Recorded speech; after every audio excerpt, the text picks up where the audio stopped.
नमस्कार मित्रांनो, मी उमेश. स्वागत आहे तुमचं मराठी टेक मित्र आपल्या यूट्यूब चॅनलमध्ये. तुम्हीही एक ऊसतोड कामगार असाल, तर तुमचे ऊसतोड कामगार ओळखपत्र कसे बनवायचे, यासाठी कोणाकडे अर्ज करायचा, हे प्रमाणपत्र बनवण्यासाठी तुम्हाला कोणकोणती कागदपत्रे लागतात, यासंबंधीची माहिती आज आपण या व्हिडिओमध्ये जाणून घेण्याचा प्रयत्न करणार आहोत.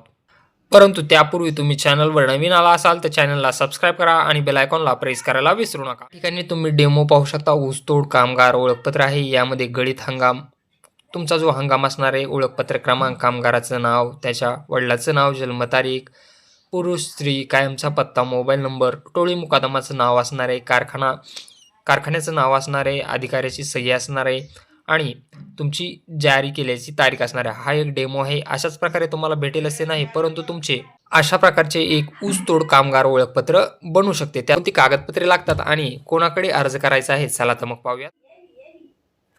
राज्यातील ऊसतोड कामगारांना ओळखपत्र देण्याबाबत 21 सप्टेंबर 2021 रोजी हा शासन निर्णय निर्गमित करण्यात आलेला आहे. सामाजिक न्याय व विशेष सहाय्य विभाग यांच्यामार्फत हा शासन निर्णय निर्गमित करण्यात आलेला होता. यामध्ये तुम्ही पाहू शकता, राज्यातील ऊसतोड कामगार ज्या ठिकाणी वास्तव्याला आहेत व जे सतत मागील 3 वर्ष ऊसतोड कामगार म्हणून काम करत असतील, त्यांनी ग्रामसेवकाने संबंधित गावातील वस्त्यांमधील, तांड्यामधील व पाड्यांमधील व इतर नोंदणी करावी. ऊसतोड कामगारांची नोंदणी करण्यासाठी सर्वेक्षण किंवा आवेदन पत्राचा व ओळखपत्राचा विहित नमुना सोबत जोडल्याप्रमाणे राहील. ग्रामसेवकाने ऊसतोड कामगाराची नोंदणी विहित नमुन्यात करून ओळखपत्र देण्याचा निर्णय घेण्यात आलेला आहे. हा सदर शासन निर्णय तुम्ही महाराष्ट्र.gov.in या संकेतस्थळावरही पाहू शकता किंवा हा शासन निर्णय तुम्हाला आपल्या टेलिग्राम चॅनलला देण्यात आलेला आहे, ज्याची लिंक तुम्हाला डिस्क्रिप्शन बॉक्समध्ये मिळेल. तिथून हा शासन निर्णय तुम्ही डाउनलोड करू शकता, वाचून घेऊ शकता. तुम्हाला ऊसतोड कामगार सर्वेक्षण आवेदन पत्र नमुना दिलेला आहे. यामध्ये पासपोर्ट आकाराचा फोटो जोडायचा आहे. त्यानंतर गाव, तालुका, जिल्हा ही माहिती द्यायची आहे. ऊसतोड कामगाराचं नाव लिहायचं आहे, सध्याचा पत्ता लिहायचा आहे, कायमचा पत्ता लिहायचा आहे, जन्मदिनांक लिहायचा आहे, वय लिहायचं आहे, तुमचं वय किती आहे ते. त्यानंतर शिक्षण लिहायचं आहे, जात लिहायची आहे, मोबाईल क्रमांक, आधार क्रमांक, बँक अकाउंटचा तपशील लिहायचा आहे, IFSC कोड लिहायचा आहे, तुमचं वार्षिक उत्पन्न किती आहे, उत्पन्नाचा स्रोत काय काय आहे. त्यानंतर कुटुंबात तुमच्या जेवढ्या काही व्यक्ती असतील तेवढ्याची नावे तुम्हाला इथं लिहायची आहेत. आधार कार्ड क्रमांक, वय, नाते, शिक्षण आणि ऊसतोड मजूर आहे का नाही हे तुम्हाला इथं लिहायचं आहे. त्यामध्ये तुमच्या संपूर्ण कुटुंबाची माहिती तुम्हाला इथं द्यायची आहे.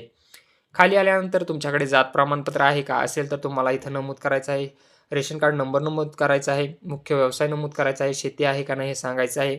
जर असेल तर बागायती आहे का जिरायती हे सांगायचं आहे. पीक कर्ज घेतले असल्यास किती घेतलं आहे, किती वर्षापासून ऊसतोडीला जाता हे लिहायचं आहे. ऊसतोडीच्या कामाचा प्रकार काय आहे, काय काय आहे, कोयता आहे, बैलगाडी आहे का बगॅस आहे, हे तुम्हाला इथं नमूद करायचं आहे.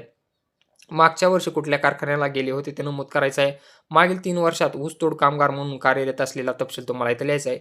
या ठिकाणी तुम्हाला अनुक्रमांक, त्यानंतर कंत्राटदार किंवा मुकादमाचं नाव लिहायचं आहे, कारखान्याचं नाव, सण आणि कोड लिहायचा आहे त्या कारखान्याचा. त्यानंतर मागील 3 वर्षातील ही माहिती तुम्हाला वेगवेगळ्या कारखान्याची किंवा एकाच कारखान्याला गेला असाल तरी त्याची माहिती तुम्हाला इथे लिहायची आहे. त्यानंतर तुमच्याकडे घर आहे का, घर असेल तर कसलं आहे, पक्का आहे, कच्चा आहे, घरासाठी स्वतःची जागा आहे का, शौचालय आहे का, वीज आहे का, पाणी भेटतं का, कुटुंबात दिव्यांग भत्ते आहे का, दिव्यांग असल्यास त्याचं प्रमाणपत्र क्रमांक ही तुम्हाला द्यायचा आहे. UDID नंबरही द्यायचा आहे. संजय गांधी निराधार योजना किंवा दुसरी कुठली योजनेचा तुम्हाला लाभ भेटतो का, रक्तगट कुठला आहे, यापूर्वी कोणत्या वैद्यकीय विमा घेतला आहे का, आरोग्य संबंधीचा तपशील लिहायचा आहे. घरामध्ये कुणी आजारी व्यक्ती आहे का, त्याला कुठला आजार आहे, उपचार घेतला होता का, कुठे घेतला होता, गर्भाशयाची शस्त्रक्रिया झालेली आहे का, असल्यास शस्त्रक्रियेचे नाव आणि केलेल्या दवाखान्याचं नाव तुम्हाला इथं टाकायचं आहे. ही सर्व माहिती तुम्हाला द्यायची आहे. सोबत एक स्वघोषणापत्र द्यायचं आहे. यामध्ये सर्व माहिती भरून तुम्हाला इथं सही आणि तुमचं पूर्ण नाव लिहायचं आहे. त्यानंतर कार्यालयीन उपयोगासाठी आहे. हे जे आहे ते कार्यालयीन उपयोगासाठी आहे. इथं तुम्हाला काहीही करायचं नाही. हे ग्रामसेवक किंवा ग्रामविकास अधिकारी हे तुम्हाला भरून देतील.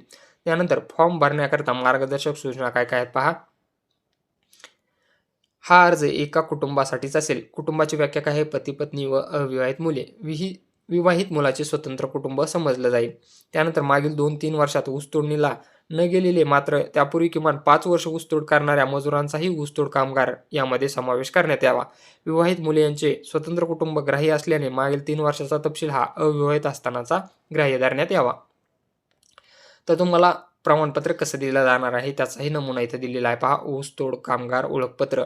यामध्ये ओळखपत्र क्रमांक येणार आहे, इथं फोटो येणार आहे, नाव येणार आहे, लिंग येणार आहे, आधार कार्ड क्रमांक येणार आहे, त्यानंतर सक्षम प्राधिकारी यांची स्वाक्षरी, पदनाम व कार्यालयाचा शिक्का येणार आहे. ऊसतोड कामगाराची सही किंवा डाव्या हाताचा अंगठ्याचा ठसा येणार आहे. पत्ता येणार आहे. जन्मदिनांक येणार आहे. रक्तगट येणार आहे. मोबाईल क्रमांक येणार आहे. ऊसतोड कामगार म्हणून काम करीत असल्याचे वर्ष येणार आहे. ऊसतोड कामगार म्हणून नोंदणी केल्याचा नोंदवहीचा अनुक्रमांक व दिनांक येणार आहे. आपण मगाशी एक डेमो पाहिला त्याचप्रमाणे असं तुम्हाला एक ओळखपत्र मिळणार आहे. यासाठी तुम्ही तुमच्या ग्रामसेवकाकडे अर्ज करू शकता आणि तुमचं ऊसतोड कामगार ओळखपत्र घेऊ शकता. ऊसतोड कामगार ओळखपत्र घेतल्याने तुम्हाला वेगवेगळ्या योजनांचा लाभ मिळत असतो. मागे आपण एक व्हिडिओ पाहिलेला होता की यामध्ये तुम्हाला 30 गृहउपयोगी वस्तू संच मिळणार आहे. त्यासाठी तुमच्याकडे हे ओळखपत्र असणं आवश्यक आहे. त्यामुळे लवकरात लवकर हे ओळखपत्र काढून घ्या आणि वेगवेगळ्या योजनांचा लाभ घ्या. व्हिडिओ आवडला असेल तर चॅनलला सबस्क्राईब करा, बेल आयकॉनला प्रेस करा आणि व्हिडिओला तुमच्या मित्रांसोबत नक्की शेअर करा.